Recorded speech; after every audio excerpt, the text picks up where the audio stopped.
A new report from Cradle Cincinnati says we are making progress in the tri-state in healthy pregnancies. But one area that involves prenatal care is still of great concern. Medical reporter Liz Bonus joins us now with what doctors at Cincinnati Children's Hospital say they want every woman planning a pregnancy to know more about. Liz.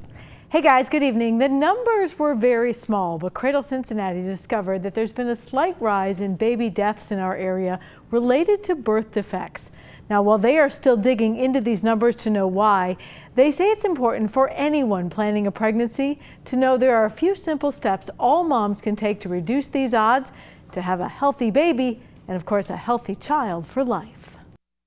Ready? Just a few years ago, when Sara Ruf and her husband Daniel had their first son, Brody, We started seeing the doctor probably about 6 months before I got pregnant with him.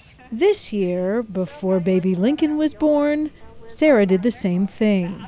They did monitor me pretty closely. Both boys are now healthy, happy, and full of energy. They have a little different personalities, don't they? Yes, they do. We have a wild one and a calm one.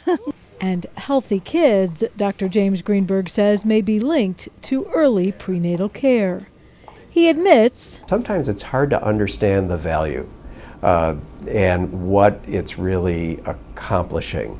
But Dr. Greenberg says as a neonatologist, he's been researching what leads to healthy pregnancies, not just after a baby is born, but before it. He says it appears the earlier a woman starts prenatal care, the sooner she can reduce risks for an area that we are now learning more about, preventing birth defects.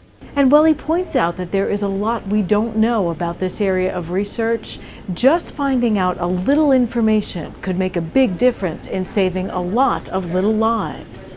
We do understand, however, he says, that taking prenatal vitamins with folic acid before pregnancy may matter. Taking folic acid reduces the risk of having a baby born with something called a neural tube defect, spina bifida.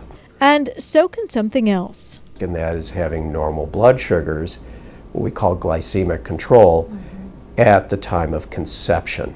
Normal blood sugars at conception, he says, may lower the risk for the most common birth defects, which are often related to a baby's heart. Some of those are associated with maternal diabetes or insulin resistance during pregnancy. You can find all these things out, he says, in that early prenatal care, including what you also need for immunizations, a better diet, and activity levels that can lead to a baby's healthy future. As for Brody and Lincoln's future, Brody, I tell him all the time he's going to be some kind of entertainer because he loves to make people laugh and he's very, very silly. And Lincoln, it's hard to say. Lincoln's very laid back and relaxed, so we haven't quite figured him out yet. isn't he precious? They both are. One thing to note, they say, as a mom, you might feel like if something's wrong with your baby, it's your fault. It never is. We're always learning about it. And also, we don't check blood sugars with moms until like that, weeks in.